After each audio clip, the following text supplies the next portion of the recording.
Победители и призеры будут награждены не только почетными грамотами, но и ценными призами. В моих руках главный приз – Redmi Note 8, который скоро возьмет Гульнара Гельдемурадова.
Olan efer matlı efer bilen Gülnar Gельдемурадова tıylarlanıyor.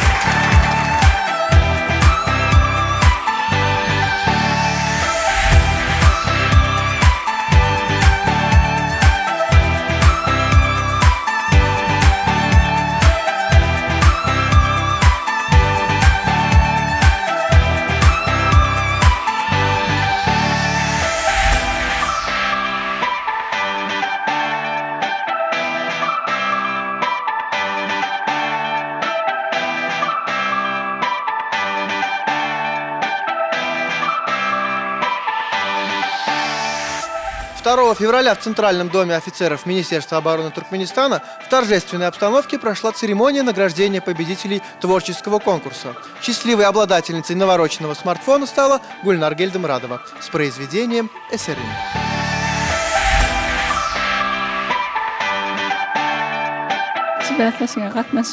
Yeni almak baktının müyesser edeni katı beğeniyen Milli Koşum Jurnalının redaksiyasına şeyle de yaşlar kuramasına şahsi minnettarlığım bildiriyen şeyle bäsleşikden hörkän olsun. Men hem bäsleşige gatnaşyp özümüň bäbekli hekayam hötürläp 3-nji bayrakly orna münasip boldum. Elbetde bu bäsleşik ähmiýet taýdan çuňur mazmuny eýelip etýär diýip aýdasym gelýär. Milli Koşum Jurnalynyň redaksiýasyny hem de Türkmenistan Maktumda adyndaky Yaşlar Guramasının merkezi genişligini yeňişi bilen gutlaýan.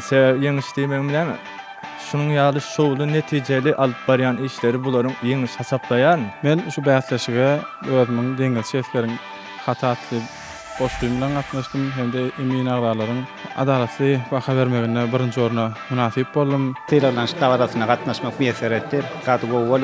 Şu çären gurnadan hemmetine çyn ýüregimden köp sawurtyn aýdýan janlar sawurtyn. Oy watanyň watyny edýän ajaýyp şyrlara goýulan şeýle hormat hiç açan egsilmesin Milli Koşum Jurnalynyň redaksiýasynyň işi. Mundan meýlägim güllä ösün.